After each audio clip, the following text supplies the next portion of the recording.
स्वागत है आप सभी भावी शिक्षकों का आपके अपने प्लेटफॉर्म पीआरटी एस्पिरेंट पे। तो अपनी शिक्षण अधिगम की जो सीरीज चल रही है उसमें आज हम लोग को पढ़ना है कहानी कथन प्रविधि।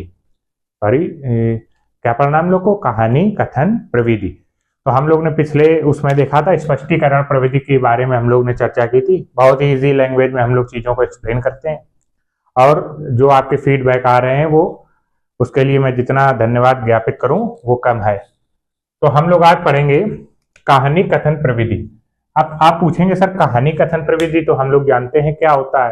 मैं पूछूंगा क्या होता है तो कहोगे सर नाम से ही पता चल रहा है कि कहानी कहने से रिलेटेड होंगी चीजें। तो मैं कहूंगा वेरी गुड, आप लोग जानते हैं, आप लोग जो कह रहे हैं वो बिल्कुल ठीक है।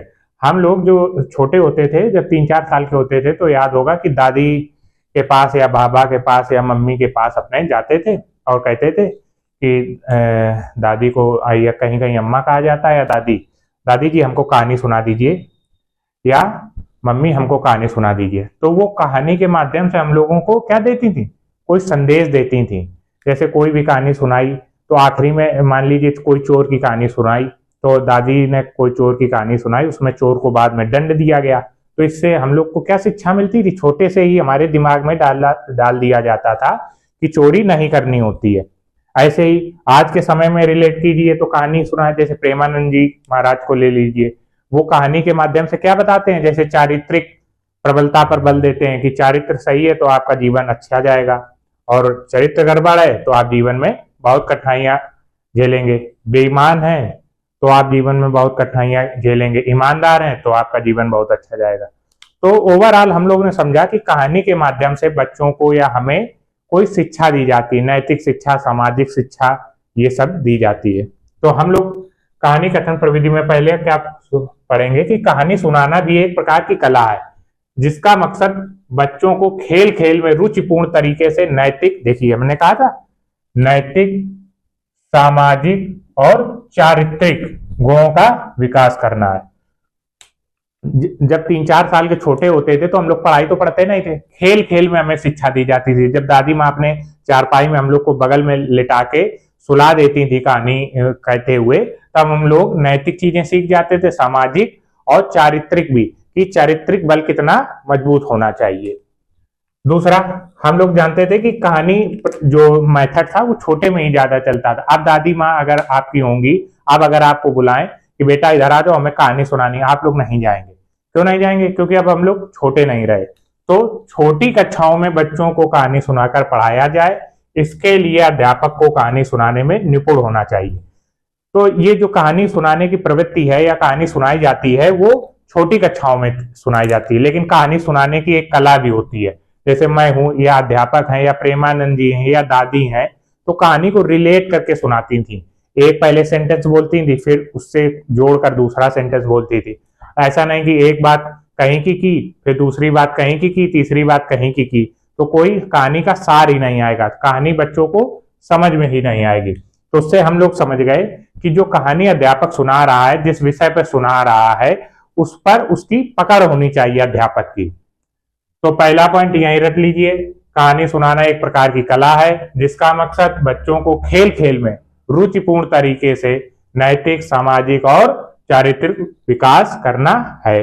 दूसरा पॉइंट, छोटे बच्चों में कहानी को सुनाकर पढ़ाया जाए, इसके लिए ये जरूरी है कि अध्यापक को कहानी सुनाने का ढंग पता हो। इसके लिए अध्यापक को कहानी सुनाने में निपुण होना चाहिए। थर्ड पॉइंट ये इंपॉर्टेंट है कि 2017 में पूछा गया है और कहानी कथन प्रविधि भी बहुत इंपॉर्टेंट है। ये आपके 15, 16, 17, 18 और 22 में पूछी गई है। तो कितने ज्यादा इंपॉर्टेंट है वो आप लोग जानना है। कहानी को मुख्यतः 3 भागों में बांटा जा सकता है।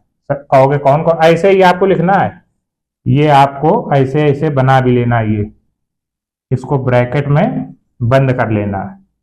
और बहुत हंसी हंसी, बहुत मजाक मजाक में हम लोग चीजों को एक्सप्लेन करते हैं। मेन अपना यूएसपी जो है वो ये है कि हम लोग अपनी भाषा में, जो आम बोलचाल की भाषा है, उसमें चीजें पढ़ते हैं। तो आप अगर चीजें अच्छी लग रही हो तो चैनल सब्सक्राइब, लाइक जरूर करें, क्योंकि ये परिवार धीमे धीमे बड़ा होता चला जाए। चलिए, कहानी को मुख्यतः 3 भागों में बांटा जा सकता है। पहली, सत्य कहानियां, सत्य जो ट्रुथ स्टोरी होती है।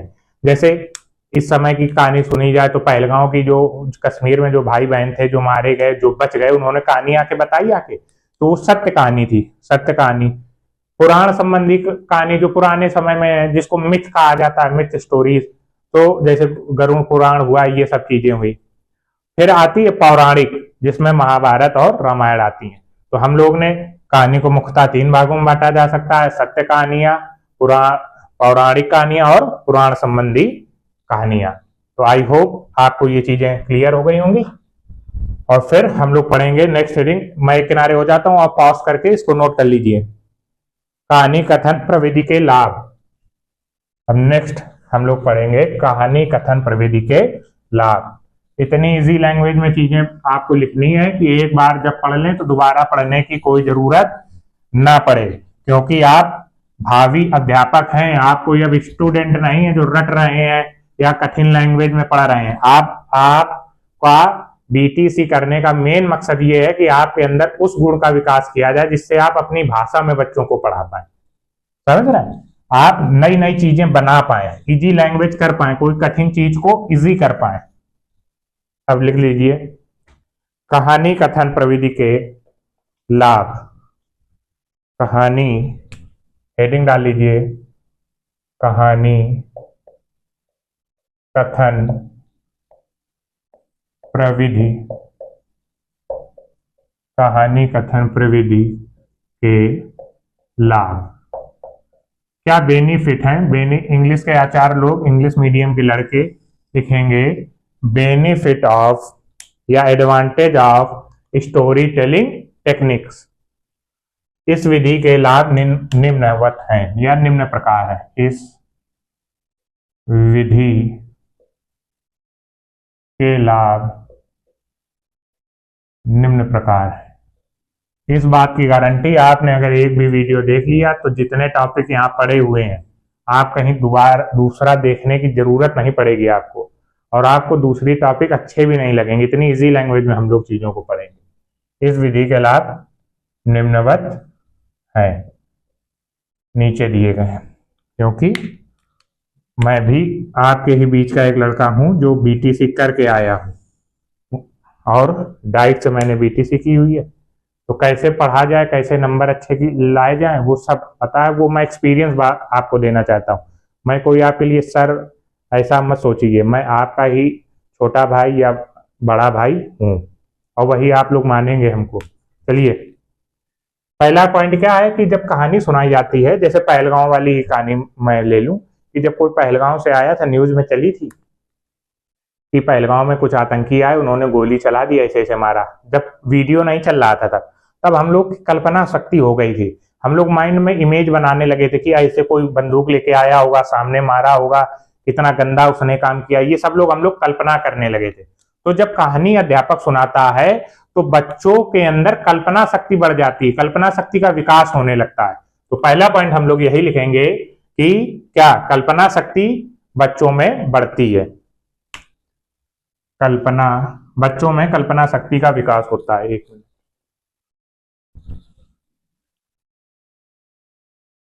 बच्चों में कल्पना शक्ति, कल्पना, अब ये मत होशियार लड़के कहने लगना कल्पना कोई लड़की है उसकी शक्ति आ रही। कल्पना शक्ति मतलब इमेजिनेशन। हमें पता कुछ बहुत होशियार लोग बैठे हुए होंगे, तुरंत ख्यालों में खो गए होंगे। बच्चों में कल्पना शक्ति का, जज्बाती हो जाते हो, जज्बाती नहीं होना है। बच्चों में कल्पना शक्ति का विकास होता है। जल्दी से इसको भी नोट कर लीजिए, बच्चों में कल्पना शक्ति का विकास होता है। दूसरा पॉइंट लिख लीजिए,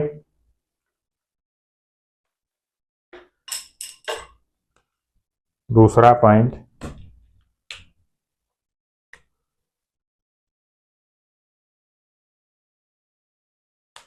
ये जब कहानी सुनाता है अध्यापक तो बच्चे क्या होते हैं, अगर आपने देखा होगा दादी अगर अच्छी कहानी सुना रही होती तो हम लोग ध्यान से सुनते हैं।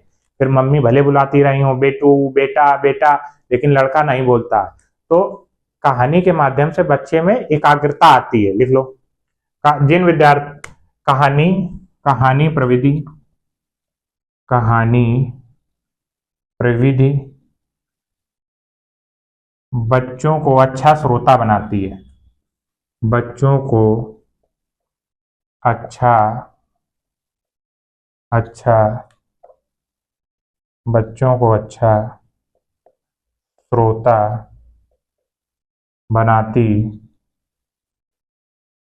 बच्चों को अच्छा श्रोता बनाती है, क्योंकि क्योंकि क्योंकि बच्चे कहानी को ध्यानपूर्वक सुनते हैं। बताइए, कोई नया रटना पड़ा? बच्चे कहानी को ध्यानपूर्वक ध्यानपूर्वक सुनते सुनते हैं। नंबर तीसरा पॉइंट, और कहानी के माध्यम से क्या लाभ होते हैं? कहानी के माध्यम से अध्यापक कहानी में बीच बीच में नए नए शब्द डालता रहता है। तो आप पूछते सर इसका मतलब क्या है, तो वो बताता है। जब कहानी सुनाता है अध्यापक, तो आप जो उसने नए शब्द डाले हैं वो नए शब्द आप भी सीख जाते हैं। और कैसे सीख जाते हैं? खेल खेल में, मजे मजे में। तो लिख लीजिए, बच्चे नए नए शब्दों को सीखते हैं, बच्चे नए नए नए नए शब्दों को सीखते सीखते हैं। क्योंकि कहानी में नए नए शब्द इस्तेमाल किए जाते हैं, इसलिए बच्चे कहानी प्रविधि में नए नए शब्दों को सीखते हैं। फिर चौथा नंबर लिखो, और बच्चों में क्या होता है? आपने सुना होगा कि जैसे दादी जब कहानी सुना रही होती थी, तो आप बीच में कहते थे फिर दादी क्या हुआ, ऐसा क्यों हुआ, ऐसा उसने क्यों कहा, मतलब तर्क करना आ जाता, क्यों, क्या, कैसे, क्वेश्चन पूछना। तो जब कहानी सुनाई जाती है तो बच्चा उल्टा तर्क करता है कुछ चीजों पर, तो इससे बच्चों में तार्किक शक्ति का विकास होता है। नेक्स्ट पॉइंट लिखेंगे, बच्चे में तार्किक शक्ति, कितने भी बना सकते हैं आप पॉइंट, तार्किक शक्ति, तार्किक शक्ति का विकास होता है। आई होप इतना क्लियर हो गया। मैं एक किनारे हूं, तब तक आप लोग नोट कर लीजिए और रोक करके इसको नोट कर लेना। पांचवा पॉइंट, अब जब तार्किक शक्ति आ गई तो रचनात्मकता आ जाती है। आप कहोगे सर रचनात्मकता कैसे आती? तो मैं कहूंगा थामो बेटा, थमा, बतावा, मैं बताऊंगा। जैसे दादी ने कहानी सुनाई, हम दादी से ही कहानी सुनवाएंगे पूरी, क्योंकि आपने दादी से ही सुनी है। और जो और कहीं कहानी सुन रहे हो वहां पत्ता काटा जाएगा आपका, ये जान लेना। वहां इमेजिनेशन वाली कहानी है, वो हकीकत में नहीं होती है, सुधर जाओ बेटा। तो दादी वाली जो कहानी है उसमें जब जैसे चोर को, मान लो आपने, दादी ने आपने कहानी सुनाई कि चोर ने चोरी की थी, तो राजा ने उसको मारा, उसको फांसी दे दी। अब आपके मन में आया, रात में बैठे और बड़े दिमाग लगाए, यार चोर ने गलत किया, सोच रहे हो भाई, फिर अंतिम निर्णय में आप अकेले ही अपने मन में लगे हुए हो। तो फिर आप क्या निष्कर्ष निकालोगे, यार अगर चोर चोरी ना करता तो फांसी ना चढ़ाई जाती, आज जिंदा होता। तो आपने क्या बना दी, नई चीज बना दी। क्या नया बना दिया? कि चोरी नहीं करना होता है। दादी ने नहीं कहा था चोरी नहीं करना, लेकिन आपने नई चीज, रचनात्मकता ले आए, क्रिएटिविटी ले आए। तो इससे कहानी सुनाने से बच्चे में क्रिएटिविटी, रचनात्मक शक्ति का भी विकास होता है। लिख दीजिए, कहानी प्रविधि के माध्यम से, कहानी प्रविधि के माध्यम से बच्चों में रचनात्मकता, रचनात्मक शक्ति का भी विकास होता है, रचनात्मक शक्ति का भी विकास विकास होता है। और लास्ट पॉइंट लिख दीजिए, कहानी जब सुनाता है छोटे बच्चों को अध्यापक तो बच्चों को मजा आता है और टीचर को भी मजा आता है, तो शिक्षण को रुचिकर बना देती है। कहानी प्रविधि शिक्षण को रुचिकर बना देती है, मतलब टीचिंग प्रोसेस को कहानी प्रविधि विविधि कहानी प्रविधि शिक्षण को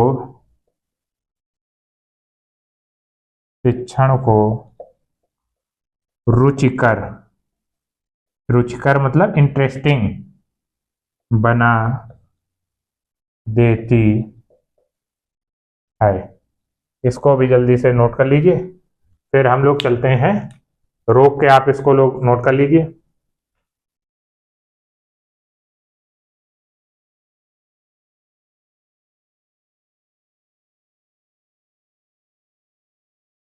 फिर नेक्स्ट हम लोग पढ़ेंगे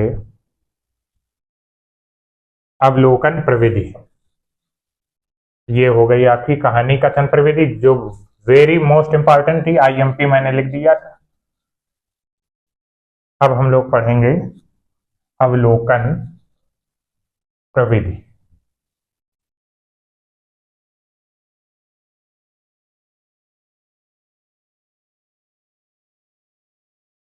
7वां नंबर अवलोकन प्रविधि। अवलोकन प्रविधि, ऑब्जर्वेशन टेक्निक।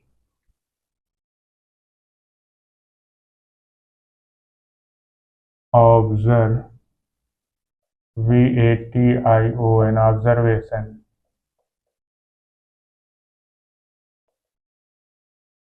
Observation technique.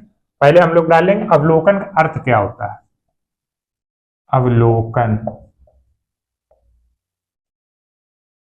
का अर्थ, ऑब्जर्वेशन क्या होता है। जैसे आपने देखा होगा, जो पुराने जमाने के डॉक्टर होते थे गांव में, आप लोग अभी भी कुछ लोग ऐसे होंगे जिन्होंने देखा होगा कि वो देख के ही आंखों को देख लें या मुंह को देख लें तो वो बता देते थे कि ये बीमारी है, ये दवा खाओ जाके। तो वो लोग क्या करते थे, अवलोकन। तो किसी व्यक्ति को देखना या किसी घटना को देखकर समझना, उसी को हम लोग क्या कहते हैं, अवलोकन। लिख दीजिए, अवलोकन में जल्दी से लिख दीजिए। अवलोकन में किसी व्यक्ति का व्यवहार, किसी व्यक्ति का व्यवहार, कामा किसी घटना, किसी व्यक्ति का व्यवहार किसी घटना या कार्य को, किसी घटना या कार्य को देखना या समझना, देखना या समझना। आप क्या समझे, अवलोकन क्या होता है। सीधा सा एक बहुत इजी उदाहरण है कि आपके घर में रिश्तेदार का एक लड़का आया, महाउपद्रवी लड़का आया, दीवार में इसे पोंछा लगा गया, आपके नोच गया। अब है रिश्तेदार का, कनपटिया भी नहीं सकते, बड़ी विडंबना है, क्या किया जाए। तो क्या किया जाए, क्या आप अवलोकन कर रहे थे। जब वो लड़का गया तो आपने मम्मी से कहा, मम्मी अब की बार इस रिश्तेदार को बुला न देना, वरना हमसे बुरा कोई होएगा नहीं उसके लिए। हमारी नोच गया 20 हो जगह, ये देखो दीवार में खरोंच गया, या देखो टीवी का रिमोट तोड़ गया। तो आपने क्या किया, सिर्फ अवलोकन किया, उस व्यक्ति का व्यवहार देखा और उसको समझा, या देखा या समझा। तो अवलोकन का अर्थ क्या होता है, किसी व्यक्ति का व्यवहार किसी घटना या कार्य को देखना या समझना। अब जो पुराने समय वाला है एग्जाम्पल, वो भी लिख दो, लिख दो। पुराने समय में पुराने समय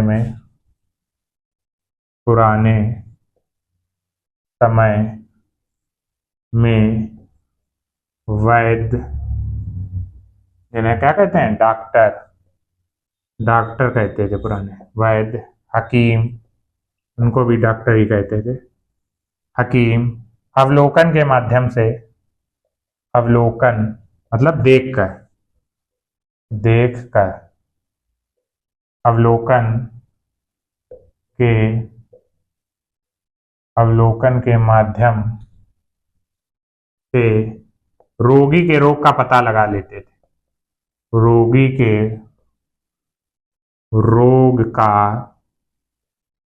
पता डायग्नोस कर लेते थे, लगा लेते थे।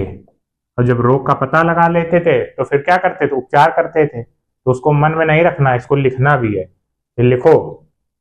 फिर उसका उपचार भी करते थे, फिर उसका उपचार। हमें पता है, आप लोग अगर डॉक्टर होते तो सिर्फ रोग का पता लगा के कि तुम्हें बेटा मलेरिया हुआ, जाओ दवाई दूसरी जगह कराना, ऐसा नहीं करना। जो लोग ये बताता था कि इसको मलेरिया हुआ या चिकनगुनिया हुआ है, चले नहीं पा रहा है, तो उसका उपचार भी वही लोग करते थे, फिर उसका उपचार भी करते थे। थर्ड पॉइंट लिख देंगे इसमें, अवलोकन का प्रयोग और कैसे कर सकते हैं। देखिए बड़ी क्लास है, हम लोग देख कर ये पता लगा सकते हैं कि बच्चे की रुचि किसमें है। बच्चा क्रिकेट में मजा कर रहा है, हॉकी में मजा आ रहा है, या फुटबॉल खेलने में मजा आ रहा है, या बच्चे को गणित ज्यादा अच्छी लगती है, या सामाजिक विज्ञान ज्यादा अच्छा लगता है, या कला ज्यादा अच्छी लगती है। तो ये कैसे पता चलेगा, देख के। तो हम अवलोकन के द्वारा बच्चे की रुचि का पता लगा लेंगे और फिर उसी को उसी की तरीके से पढ़ाएंगे। तो ये पॉइंट लिख दो, अवलोकन के द्वारा, अवलोकन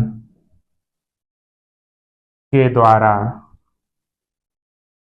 बच्चे की रुचि, बच्चे की रुचि का पता लगाकर, पता लगाकर उसको, उसको उसी के अनुसार, मतलब उसकी, उसको उसकी रुचि के अनुसार, सॉरी, उसको, उसको उसकी रुचि के अनुसार, उसकी रुचि, उसकी रुचि कोई लड़की का नाम नहीं है, कहो अच्छा बच्चों की भी रुचि होने लगी, इसमें उसका मन लग रहा है, उसको उसकी रुचि के अनुसार शिक्षा दी जाती थी, शिक्षा दी जाती थी। अब नेक्स्ट हेडिंग बना लीजिए, अवलोकन की विशेषताएं या उपयोग। अवलोकन की क्या विशेषता है, कहाँ उसका यूज करते हैं, तो हेडिंग डाल लीजिए काले पेन से, अवलोकन, अवलोकन की विशेषताएं, विशेषताएं एवं उपयोग। पहले इसको नोट कर लीजिए, मैं तब तक एक किनारे हो, तब तक आप इसको बिल्कुल छाप लीजिए बढ़िया से, बिल्कुल चकाचक लिखिए कॉपी अपनी।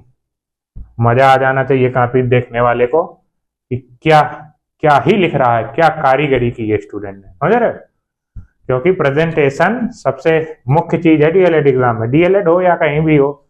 जैसे लड़की यहाँ है, अपने ससुराल गई, पहली रसोई आई, बहुत अच्छा खाना बनाया, लेकिन एक है थाली में, उसी में सब्जी रोटी में गड़बड़ का सरोड़ा करके उसी में पूरा थाली लेके अपनी सास के आगे, लो सासू माँ ये लो।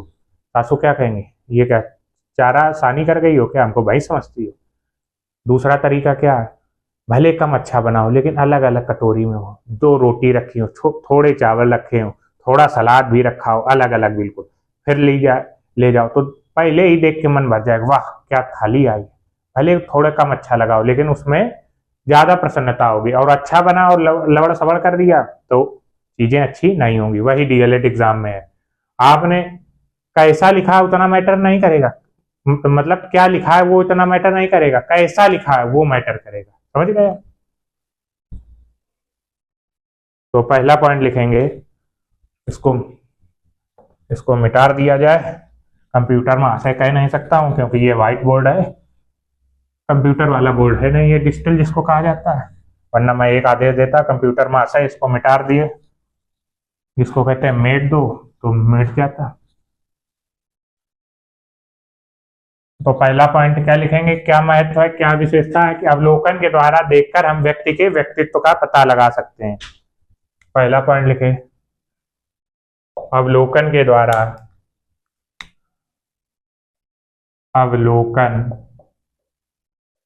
अवलोकन के द्वारा व्यक्ति के व्यक्तित्व, क्या पर्सनालिटी है, व्यक्तित्व का पता लगा सकते हैं। ये छोटे बच्चों का ही लगा सकते हैं। ये लाइन लिखी तो अच्छी है ना, इतना अच्छा हम लोग का अवलोकन है। कहोगे सर हमारा बहुत अच्छा है, बेटा कुछ अच्छा नहीं है। कब किसका कौन काट दे कुछ पता नहीं चलेगा। तो छोटे बच्चों को तो ये जान जाते हो ये शैतान है, लेकिन बड़े बच्चे शैतान होते हैं, वो ऐसा दिखावा करते हैं कि जान ही नहीं पाओगे कौन कैसा है। तो बस हमें लिखना अच्छा अच्छा इसलिए लिखे दे रहे, क्या अवलोकन के द्वारा व्यक्ति के व्यक्तित्व का पता लगा सकते हैं। फिर अवलोकन के द्वारा रोगी के रोग का पता लगा सकते हैं। अवलोकन के द्वारा रोगी के रोग का पता लगा सकते हैं। और जब बड़ी क्लास होती है, जब सामूहिक अध्ययन होता है, ग्रुप डिस्कशन, उसमें हम लोग क्या अवलोकन के माध्यम से ही जान जाते हैं कौन लड़का होशियार है, कौन लड़का को कम समझ में आ रहा है या किसको जल्दी समझ में आ जाता है। तो सामूहिक अध्ययन में अवलोकन प्रक्रिया आवश्यक है। सामूहिक अध्ययन में अवलोकन प्रक्रिया आवश्यक है। ये हो गई आपकी अवलोकन प्रक्रिया। इसको भी जल्दी से मैं किनारे हो जाता हूँ, नोट कर लीजिए। फिर हम लोग पढ़ेंगे उदाहरण प्रविधि, और लिख दीजिए अवलोकन के द्वारा। लेकिन व्यक्ति के व्यक्तित्व का बड़े में पता नहीं लगा सकते हो, या तो इतनी आपकी तीव्र निगाहें हो कि ऐसे नजर डालो और सब उसका काला चिट्ठा आ जाए, उतना है नहीं, है ना। तो ये छोटे बच्चों के लिए थी पहली लाइन। ऐसे कुछ लोग होते हैं जो पता लगा लेते हैं। लिख दीजिए उदाहरण प्रविधि। नंबर 8 नंबर है आपका उदाहरण प्रविधि, इलस्ट्रेशन। कौन सा स्टेशन है, इलस्ट्रेशन। एग्जाम्पल का सिनोनिम्स पूछा जा सकता है आपके सुपर टेट में। इलस्ट्रेशन माने उदाहरण।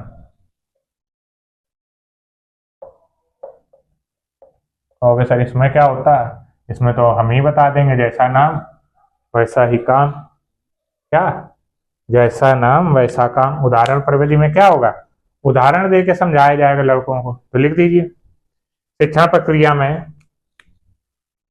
शिक्षण प्रक्रिया में उदाहरण बहुत अधिक महत्व रखता है। जैसे मैं उदाहरण दे दे के बता रहा हूँ, दादी माँ का एग्जाम्पल दिया, ये सब उदाहरण प्रविधि के अंतर्गत। शिक्षण प्रक्रिया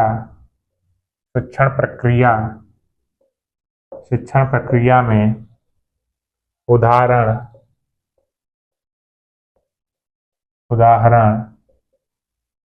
बहुत अधिक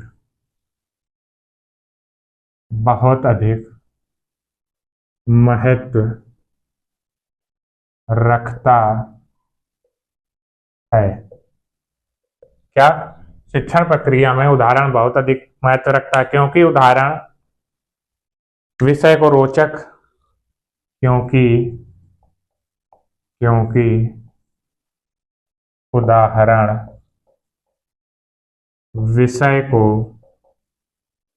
विषय को रोचक व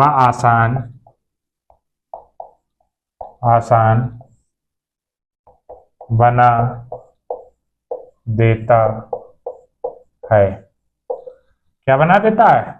जैसे मैं उदाहरण दे रहा हूं तो आपको पढ़ने में मजा आ रहा है, तो वो बना दिया उसने रोचक, और आपको चीजें जल्दी समझ में आ रही हैं तो वो कर दिया आपको आसान।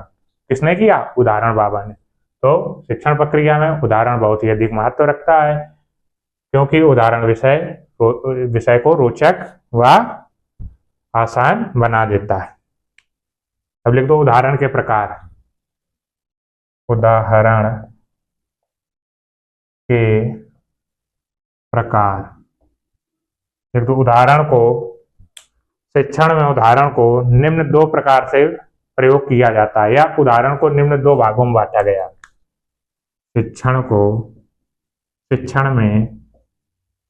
शिक्षण में उदाहरण को निम्न दो तरीकों में बांटा गया है। और जैसे मैं फ्लो चार्ट बनाऊंगा वैसे ही आपको एग्जाम में भी फ्लो चार्ट बना के आना है। देखिए उदाहरण, इसको ब्रैकेट में बंद कर दीजिए। दो प्रकार हैं। पहला प्रकार लिख लीजिए मौखिक या शाब्दिक उदाहरण।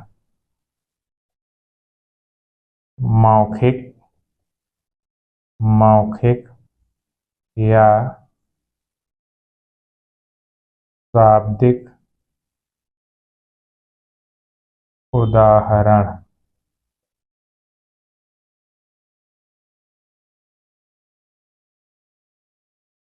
मौखिक या शाब्दिक उदाहरण। दूसरा लिखिए दृश्य या अशाब्दिक उदाहरण। दूसरा कौन है? दृश्य या अशाब्दिक उदाहरण।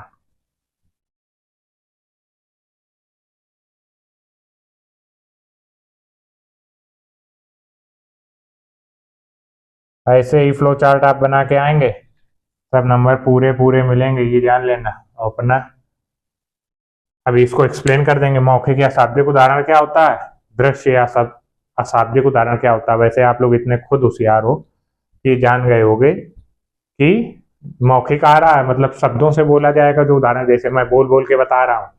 और अशाब्दिक उदाहरण वो होता है जैसे टीएलएम बना के ले आए, कोई चीज बना के ले आए, कोई मैप ले आए, वो सब क्या है जो आपको देख के बताया जाए, वो है ऐसा उदाहरण, दृश्य या अशाब्दिक उदाहरण।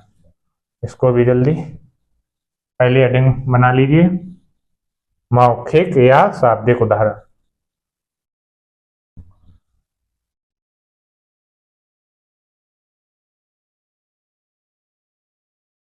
पहली हेडिंग मौखिक या शाब्दिक उदाहरण। अच्छा, उसमें आप क्या कर सकते थे, वहां मेरी जगह नहीं बची थी, वरना आपको अलग हेडिंग नहीं डालना। वो जो गोला बनाया था इसे उसी के नीचे एरो लगा के और ये पूरी परिभाषा आप लिख देना। जो मैं परिभाषा लिख रहा हूं शाब्दिक के नीचे ये गोला लगा के लिख देना, उसके नीचे वो वाली परिभाषा लिखना है, अशाब्दिक वाली। चलिए सीधे सरल परिभाषा। जब अध्यापक मौखिक रूप से बच्चों को समझाता है या उदाहरण देता है, बोलकर उदाहरण देता है, तो वो क्या कहलाता है, शाब्दिक या मौखिक उदाहरण। जब अध्यापक बच्चों को बोलकर उदाहरण देता है, बच्चों को शब्दों के माध्यम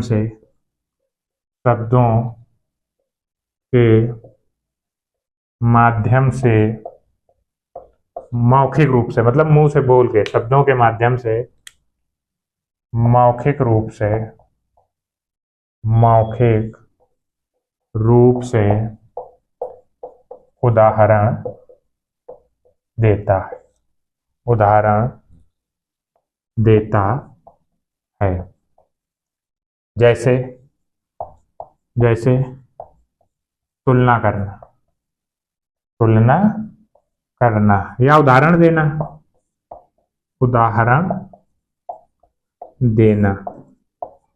आदि। तुलना करना कैसे? हमने बोला कि आज आरसीबी जीतेगी, सॉरी आज मुंबई जीतेगी कि आरसीबी जीतेगी, तो उदाहरण में हम लोग पढ़ेंगे कि आरसीबी के पास ये है, मुंबई के पास रोहित शर्मा, आरसीबी के पास कोहली, कौन ज्यादा अच्छा है। तो हम मुंह से बोलकर जिसकी आरसीबी अच्छी टीम होगी वो आरसीबी बोल देगा। तो तुलना के माध्यम से उदाहरण हम लोग ने दे दिया, बोल के शब्दों से दे दिया। उदाहरण तो कोई दे ही रहे हैं, जैसे दादी अम्मा वाला वही भी उदाहरण है, मुंह से बोल के दे रहे हैं। या तुलना जब करते हैं तो तुलना किस लिए करते हैं कि कौन सी चीज अच्छी है या कौन सी चीज खराब है, तो उदाहरण से तुलना करते हैं। मोबाइल लेने जाते हैं तो तुलना करके देखते हैं, अच्छा ये वाला मोबाइल ठीक है कि ये वाला ठीक है, तो उदाहरण लेते हैं ना मोबाइल का। चलिए लिख लीजिए। फिर सेकेंड हेडिंग डाल दीजिए, अशाब्दिक या दृश्य उदाहरण। दृश्य या अशाब्दिक उदाहरण। देखिए, पाठ को रोचक बनाने के लिए या विषय को रोचक बनाने के लिए मॉडल पेपर, मैप या टीएलएम आदि का इस्तेमाल किया जाता है। तो वो कौन सा किसका उदाहरण होगा? वो अशाब्दिक उदाहरण है। मैप में आदमी बोल नहीं रहा है, भारत का बना हुआ है पूरा नक्शा। बैट बॉल खेलना है तो बैट बॉल दिखाया जा रहा है कि बेटा ये बैट होता है, उसका एक बैट ले आए, तो वो क्या है? अशाब्दिक है। लिख दीजिए, पाठ को रोचक और सरल बनाने के लिए पाठ को रोचक और सरल बनाने के लिए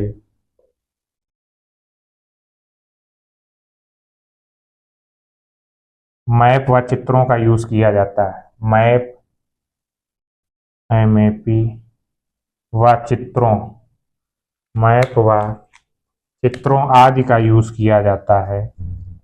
चित्रों आदि का उपयोग किया जाता है, जिसे हम दृश्य या अशाब्दिक उदाहरण कहते हैं। जिसे हम दृश्य या अशाब्दिक उदाहरण कहते। जैसे लिख लीजिए, जैसे इस उदाहरण वाले में भी उदाहरण दे दो। जैसे मैप, मानचित्र, मैप को कहते हैं मानचित्र, और TLM टीचिंग लर्निंग मटेरियल आदि। चलिए इसको भी जल्दी से मैं किनारे हो जाता हूं, आप सभी लोग नोट कर लीजिए। ग्राफ आदि। चलिए ये भी आपकी खत्म हो गई उदाहरण प्रविधि। नेक्स्ट वेरी इंपॉर्टेंट, खेल प्रविधि, play way method.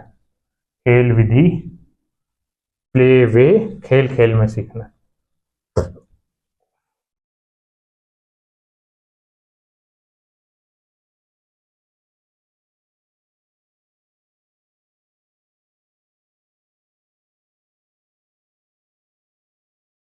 Nine number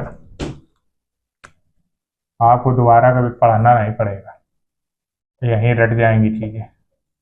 खेल विधि, play way method, play way METHOD method, play way method. इसको भी जल्दी से नोट कर लीजिए, 2-3 बार पूछा जा चुका है। 2019, 2019, 23, 2019, 22 और 23। 2019, 2022 और 2023। 2019, 2022, 2023। खेल विधि क्या होगी? आप कहोगे सर जानते हैं। खेल माने जैसे हम लोग बचपन में खेलते थे, अभी भी खेलते हैं, तो आपको पता होगा कि बच्चों की रुचि जो होता है वो खेल में ज्यादा होती है। इसलिए बच्चों को अगर खेल के माध्यम से चीजें सिखाई जाए तो वो जल्दी सीखता है। तो पहला पॉइंट यही लिखेंगे कि बच्चों की रुचि खेल में ज्यादा होती है। बच्चों की रुचि, बच्चों की रुचि, इंटरेस्ट खेल में, खेल में ज्यादा होती है। इसलिए बच्चे, इसलिए बच्चे, इसलिए बच्चे खेल खेल में, खेल खेल में जल्दी सीखते हैं। रुचि जिसमें जल्दी होती है उसको बच्चे जल्दी सीखते हैं। बच्चे खेल खेल में चीजें, चीजें, चीजें जल्दी सीखते हैं।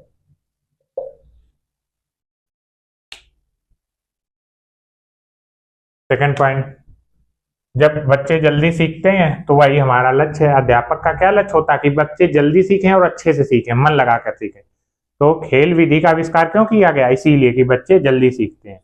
इसलिए बच्चों को शिक्षा देने के लिए, इसलिए बच्चों को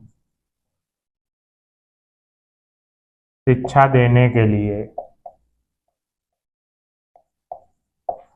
शिक्षा देने के लिए खेल विधि का आविष्कार किया गया। खेल विधि का आविष्कार किया गया। क्या जितने पॉइंट आप बना के लिख सकते हैं क्या? बच्चों को खेल के माध्यम से नई नई चीजें सिखाई जाती हैं, लिख लीजिए। बच्चों को खेल खेल के माध्यम से, बच्चों को खेल के माध्यम से नई नई चीजें, खेल के माध्यम से नई नई चीजें सिखाई जा सकती हैं, सिखाई जा सकती है। और नोट लगा के एक अच्छा सा लिख देंगे हम लोग। नोट जरूर लगाया करिए, जहाँ मैं लगवा देता हूँ। वो वाला नोट मत लगाना, वो वहीं निकल जाएगा तुम्हारा। कुछ लड़के, जब मैं भी एग्जाम दे रहा था तब देखता था कि कापी में पंच लगा के चले आते थे, वो वहीं निकल जाता था। पेज भी फाड़ लिया जाए तो जितने नंबर आ भी रहे होते हैं वो भी नहीं आते हैं। वो वाला नोट, नोट लगाने का मन है तो ये वाला लगाओ। लिख दीजिए, फ्रॉबेल को खेल विधि का जन्मदाता माना जाता है। ये इंपॉर्टेंट है। ये सीधे वन लाइनर, बहुविकल्पी या तिलक उत्तरी में आएगा आपके। कौन सी बेल? फ्रोबेल। फ्रोबेल को खेल, फ्रोबेल को खेल विधि का, खेल विधि का जनक माना जाता है। और नेक्स्ट हेडिंग बना लीजिए, विद्यालय में खेल विधि। ये हेडिंग है, विद्यालय में खेल विधि की आवश्यकता एवं महत्व।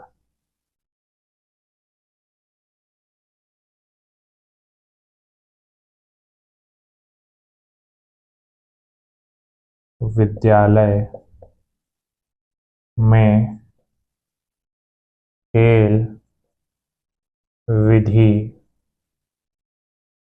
की आवश्यकता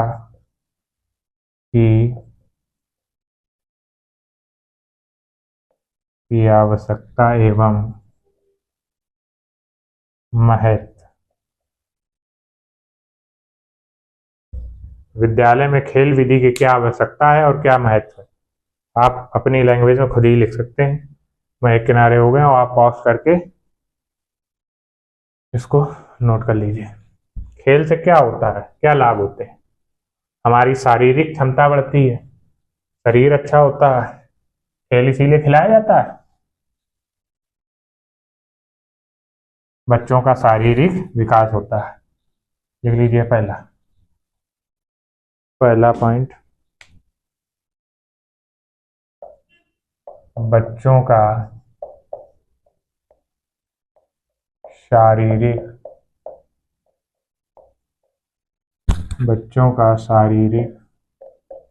विकास होता है और एक स्वस्थ शरीर में स्वस्थ मन का वास होता है। तो जब बच्चे खेल खेलते हैं, हंसते हैं, खेल खिलाते हैं, तो मानसिक विकास भी होता है। बच्चों का मानसिक विकास भी होता है। बच्चों का मानसिक विकास होता है। बच्चों का शारीरिक विकास होता है, बच्चों का मानसिक विकास होता है। और बच्चे जब 4-5 लड़के से और मिलते हैं तो उनमें दया की भावना, सहयोग करने की भावना, ये सब आ जाती है। तो बच्चों का एक तरीके से सामाजिक विकास भी होता है। देख लीजिए, खेल के माध्यम से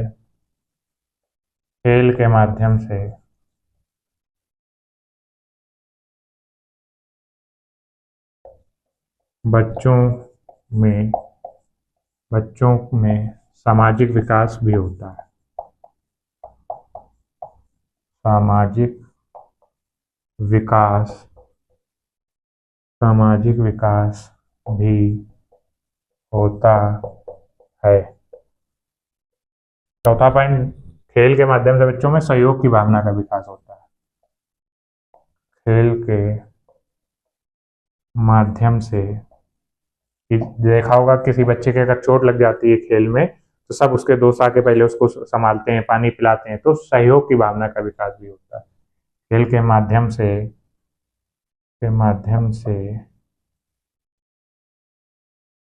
बच्चों में सहयोग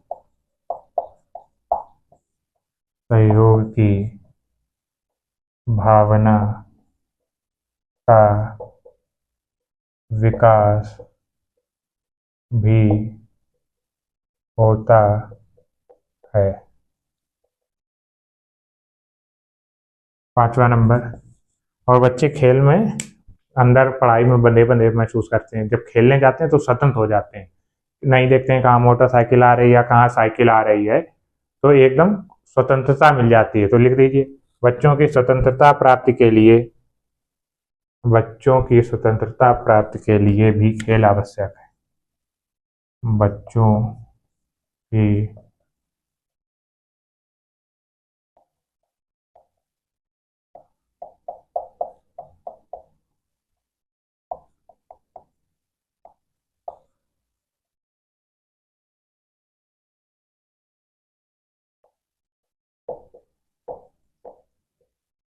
नेक्स्ट हेडिंग डालिए, खेल पर आधारित शिक्षण प्रविधि।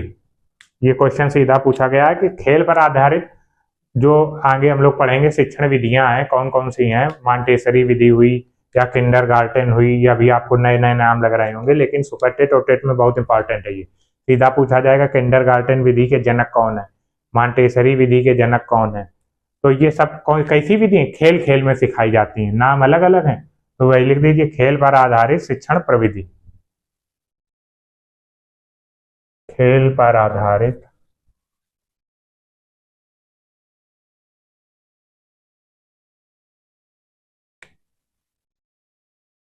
खेल पर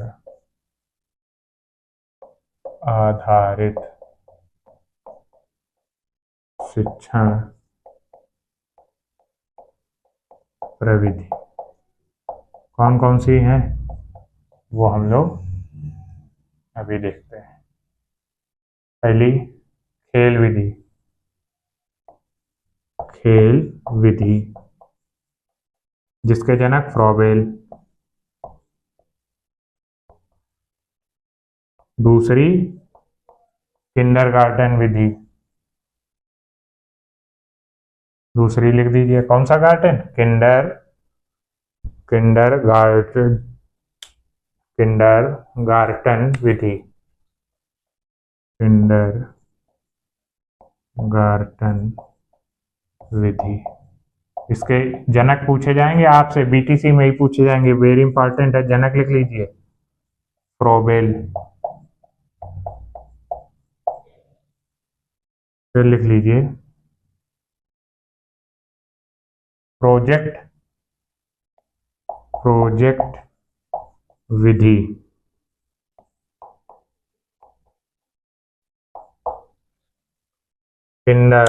देखो फ्रॉबेल, बोरिंग बेल कायम किया जाता है, गार्डन में किया जाता है ना, इससे रिलेट कर सकते हैं। Froebel garden, kindergarten, Froebel. Project करके किसी को मारा, इसके जनक है किल। पहले है जॉन डीवी, दो नाम है, और फिर है किलपैट्रिक, दोनों नाम आ सकते हैं। जॉन डीवी, ये इनके गुरु थे, इन्होंने बनाई थी। अगर दोनों नाम आ रहे तो जॉन डीवी का ज्यादा इंपॉर्टेंट है, या किलपैट्रिक।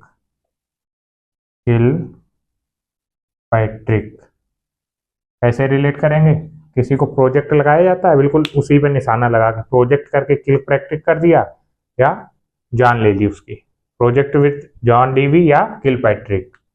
और लास्ट डालेंगे मॉन्टेसरी विधि, एक और है मॉन्टेसरी विधि, इसके जनक मारिया मॉन्टेसरी। इनके बहुत इंपॉर्टेंट और वेरी इजी जनक मारिया मॉन्टेसरी, जैसा इन्हीं के नाम पर इस विधि का नाम पड़ गया। खेल विधि पर आधारित शिक्षण प्रविधि एक खेल विधि है जिसके जनक फ्रॉबेल है, किंडरगार्टन विधि है, फ्रॉबेल है, प्रोजेक्ट विधि जॉन डीवी एवं किलपैट्रिक, मॉन्टेसरी विधि मारिया मॉन्टेसरी। सीधा आपसे पूछा जाएगा आपकी एग्जाम में कि प्रोजेक्ट विधि के जनक कौन है, अति लघु उत्तरी में सीधा, तो आप क्या लिख के आएंगे, जॉन डीवी या किलपैट्रिक। अब आज की क्लास का लास्ट हेडिंग बना लीजिए, लास्ट पॉइंट करके, कि विभिन्न विषयों की खेल विधि, किन किन विषयों में खेल विधि अप्लाई की जा सकती है। विभिन्न विषयों की खेल विधि, विभिन्न विषयों की खेल विधि, मतलब ये तो बहुत इजी है। आप गणित को भी खेल से पढ़ा सकते हैं, गुट्टा रख सकते हैं, गोटी नहीं रखे रहते हैं, कंकड़ जिसको कहते हैं, गिनो 1 2 3। तो गणित में भी, इतिहास में भी खेल विधि से आ सकते हैं कि हम रावण बन गए राम, जो अभिनय किया जाता है वो भी खेल खेल में सिखा सकते हैं। गणित, भूगोल को भी दिखा सकते हैं, विज्ञान को भी सिखा सकते हैं, टायर चला रहे हैं तो टायर गोल गोल क्यों घूमता है या गिरता क्यों नहीं है, तो ये सब लिख सकते हैं। विभिन्न विषयों की खेल विधि में कौन कौन है, गणित में भी दिखा सकते हैं, नंबर 2 विज्ञान में भी कर सकते हैं, नंबर 3 इतिहास और आदि और सब्जेक्टों में कर सकते हैं, भूगोल में भी कर सकते हैं। भूगोल में कैसे कर सकते हैं, आप कहोगे मान लो एक आदमी को सूरज बना दिया, बीच में खड़ा कर दिया, और 8 जो ग्रह हैं उसको दूर दूर उनका गोल गोल चक्कर कटा रहे हैं, तो खेल खेल में ये भी सिखा सकते हैं। तो ये आपकी आज 4-5 जो खेल विधि हम लोगों ने पढ़ी, बहुत इंटरेस्टिंग वे में और अपने शब्दों में पढ़ी। तो आई होप आपको क्लास अच्छी लगी हो। तो क्लास अच्छी लगी हो तो लाइक शेयर सब्सक्राइब बिना कहे कर दीजिए, और फिर कल मिलेंगे, तब तक के लिए राम राम, नमस्कार, राधे राधे।